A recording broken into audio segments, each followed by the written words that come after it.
안녕하세요. 여러분, 이번 한국 말씀이 과거 속에서는 심청이 전설 이야기를 들려드릴게요. Di era Joseon, hiduplah seorang pria yang tidak bisa melihat. Ia hidup dalam kesendirian serta kemiskinan. Suatu hari, ia bertemu dengan wanita yang baik. Mereka menikah. Dan dari pernikahan tersebut lahirlah seorang anak perempuan bernama Sinchong. Namun sayangnya, setelah Sinchong lahir, ibunya meninggal dunia, meninggalkan Sim Hakyu dan Sinchong. Sejak saat itu, Sim Hakyu dan Sinchong hanya tinggal berdua. Namun meski begitu, Sinchong lahir dan tumbuh menjadi anak perempuan yang cerdas, berbakti, dan lembut. Sinchong bekerja keras setiap hari agar ayahnya dan dirinya bisa makan. Ia membawa air dari sumur serta menjual kayu. Suatu hari, ayahnya yang tidak bisa melihat pergi ke kuil dan tidak sengaja mendengar perbincangan dari para biksu. Dan perbincangan tersebut berisi bahwa jika seseorang mempersembahkan 300 karung beras kepada Buddha, maka ia akan mendapatkan kembali penglihatannya. Sim Hakyu yang mendengar hal itu pulang dan dengan sedihnya bergumam, "Bagaimana aku bisa memberikan 300 karung beras? Bahkan 1 karung beras pun aku tidak akan sanggup." Sinchong yang mendengar hal itu ikut sedih dan bertekad untuk melakukan apapun agar ayahnya bisa melihat dunia lagi.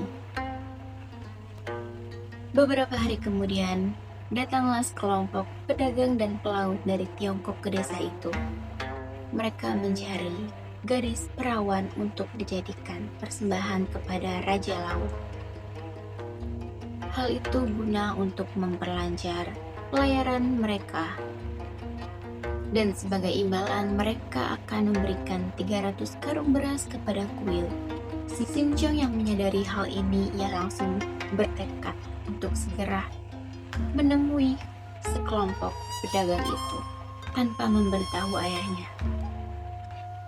Sinchong berkata, "Aku akan pergi bersamamu ke laut, tapi tolong pastikan kalian menyerahkan 300 karung beras itu kepada ayahku." Mendengar hal itu, para pedagang akhirnya setuju. Keesokan harinya mereka membawa Sinchong naik ke kapal dan berlayar menuju laut luas. Namun Sinchong tidak mati. Ia disambut oleh Raja Laut yang tersentuh oleh ketulusan hatinya. Di dalam istana bawah laut yang indah dan bercahaya, Raja Laut berkata kepada Sinchong, "Hatimu begitu murni, dunia atas belum sanggup kehilanganmu." Akhirnya, Raja bawah laut memutuskan untuk mengembalikan Sinchong ke dunia atas. Raja Laut menaruh Sinchong ke dalam bunga teratai raksasa dan membiarkannya mengapung ke permukaan laut. Suatu hari, kakek nelayan menemukan bunga itu dan membawanya ke dalam istana seorang raja muda. Ketika bunga itu mekar di taman istana, Sinchong muncul di dalamnya. Ia hidup dan bersinar layaknya dewi. Raja yang melihat itu terpesona oleh kecantikannya dan memutuskan untuk menikahi Sinchong. Sejak saat itu, Sinchong menjadi Ratu Sinchong. Sebagai ratu, ia tidak pernah melupakan ayahnya. Lalu ia memutuskan untuk mengadakan perjamuan besar bagi orang-orang buta di seluruh negeri, dengan harapan ia bisa menemukan ayahnya di antara mereka. Pada hari jamuan tiba, ratusan orang buta datang ke istana. Seorang lelaki tua berjalan masuk dan tersandung di ambang pintu. Sinchong langsung mengenalinya. Ya, itu ayahnya, Sim Hakyu. Sim Chong langsung berlari menghampiri dan berlutut di hadapan ayahnya sambil menangis. Tetesan air matanya jatuh di tangan ayahnya. Dan saat itu juga keajaiban terjadi. Ayahnya bisa melihat dunia lagi. Sim Hak Gyu akhirnya bisa melihat wajah putrinya. Ayah dan anak itu akhirnya berpelukan erat sambil menangis bahagia. Sejak saat itu, Sim Hak Gyu dan Sim Chong tinggal di istana bersama. Mereka hidup damai dan kisahnya menjadi legenda cinta dan pengorbanan anak yang suci, yang bahkan mampu menggerakkan laut dan langit. 여기는 한국 Bites 였습니다.